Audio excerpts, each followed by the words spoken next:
real beauty in your heart. Boche Golden Diamonds. Buy now, pay later. Pattambi ടൗണിലെ കുടിവെള്ള പ്രശ്നം പരിഹരിക്കുന്നതുമായി ബന്ധപ്പെട്ടുള്ള പ്രവൃത്തികൾ തകൃതിയായി. പൈപ്പുകൾ മാറ്റി സ്ഥാപിക്കുന്നത് ഉൾപ്പെടെയുള്ള പ്രവൃത്തികൾ 2 ദിവസത്തിനകം പൂർത്തിയാക്കാനാണ് ലക്ഷ്യം. ബസ് സ്റ്റാൻഡിലേക്ക് ഉള്ള ഒരു ഭാഗം പൂർണ്ണമായും തടസ്സപ്പെടുത്തിയാണ് പ്രവൃത്തികൾ നടക്കുന്നത്.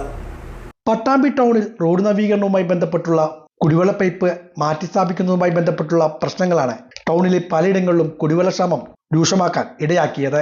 പ്രവൃത്തികൾ യഥാസമയം വാട്ടർ അതോറിറ്റിയുടെ നേതൃത്വത്തിൽ നടപ്പാക്കാത്തതാണ് ഇത്തരം വിഷയങ്ങൾക്ക് കാരണമെന്ന് നേരത്തെ നഗരസഭാ ചെയർമാൻ ടി.പി. ഷാജി ആരോപിച്ചിരുന്നു. പല കുടുംബങ്ങൾക്കും കുടിവെള്ളം മുടങ്ങിയ സാഹചര്യത്തിൽ ജനപ്രതിനിധിയുടെ നേതൃത്വത്തിൽ ഉദ്യോഗസ്ഥരുമായി ചർച്ച നടത്തുകയുമുണ്ടായി. ഇതിന്റെ ഫലമായാണ് ഇപ്പോൾ കുടിവെള്ള പൈപ്പുകൾ മാറ്റിസ്ഥാപിക്കുന്ന പ്രവൃത്തികൾ നടക്കുന്നത്. പട്ടാമ്പി ടൗണിലെ പമ്പ് ഹൗസിൽ നിന്നുമുള്ള കുടിവെള്ള വിതരണ പൈപ്പാണ് മാറ്റി സ്ഥാപിക്കുന്നത്.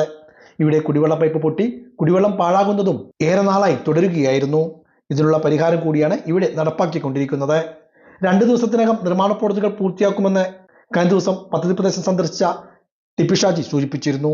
ഇതിന്റെ ഭാഗമായാണ് ഇപ്പോൾ നിർമ്മാണ പ്രവൃത്തികൾ ദ്രുതഗതിയിൽ നടക്കുന്നത്. വലിയ ആഴത്തിൽ മണ്ണ് നീക്കം ചെയ്താണ് കുടിവെള്ള പൈപ്പ് മാറ്റി സ്ഥാപിക്കുന്ന പ്രവൃത്തികൾ ഇപ്പോൾ നടപ്പാക്കുന്നത്. 2 ദിവസത്തിനകം പ്രവൃത്തികൾ പൂർത്തിയാക്കാനാണ് വാട്ടർ അതോറിറ്റി ഉദ്യോഗസ്ഥർ ലക്ഷ്യമിടുന്നത്.